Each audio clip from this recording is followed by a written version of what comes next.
Hello friends, welcome to EASYAH recipes. இன்னைக்கு நம்ம சேனல்ல ரொம்பவே டேஸ்டியான waffle தான் எப்படி செய்யறதுன்னு பார்க்க போறோம். இது வந்து கிட்ஸ்க்கு ரொம்பவே பிடிச்ச ஒரு ஸ்நாக்ஸ்னு கூட சொல்லலாம். இத நீங்க லஞ்ச் பாக்ஸ்க்குமே பேக் பண்ணி கொடுக்கலாம். டேஸ்ட் வந்து அவ்ளோ சூப்பரா இருக்கும். நான் இன்னைக்கு சாஃப்ட் waffle தான் எப்படி செய்யறதுன்னு காமிக்க போறேன். இது சாப்பிடவே ரொம்ப சாஃப்ட்டா இருக்கும். வாங்க எப்படி செய்யறதுன்னு பார்க்கலாம். இப்போ ஒரு பவுல்ல 2 முட்டையை உடைச்சு ஊத்திக்கோங்க.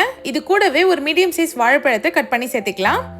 1 கப் கோதுமை மாவு சேர்த்துக்கோங்க. உங்களுக்கு கோதுமை மாவு வேணாம்னு நினைச்சீங்கன்னா ராகி மாவு சேர்த்துக்கலாம். 4 ஸ்பூன் அளவுக்கு சர்க்கரை சேர்த்துக்கோங்க. சர்க்கரை வேணாம்னு நினைச்சீங்கன்னா நீங்க தேன் கூட சேர்த்துக்கலாம். ஒரு சிட்டிகை அளவுக்கு உப்பு சேர்த்துக்கலாம். 1/2 ஸ்பூன் வெனிலா எக்ஸ்ட்ராக்ட் சேர்த்துக்கோங்க. இது ஆப்ஷனல் தான். லாஸ்டா இதோடவே ஒரு 1/4 கப் போல பச்சை பால் சேர்த்துக்கோங்க. அவ்வளோதான் இதுல சேர்க்க வேண்டிய பொருள்லாம். இப்போ இதை மிக்ஸி ஜார்ல போட்டு அரைச்சி எடுத்துக்கலாம்.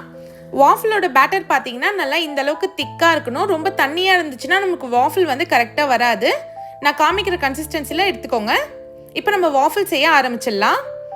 இப்போ வாஃபிள் மேக்கரில் நெய் இல்லைனா பட்டர் வந்து அப்ளை பண்ணிக்கோங்க. இப்போ ஒரு கரண்டி மாவை சேர்த்து மூடி வச்சிருங்க.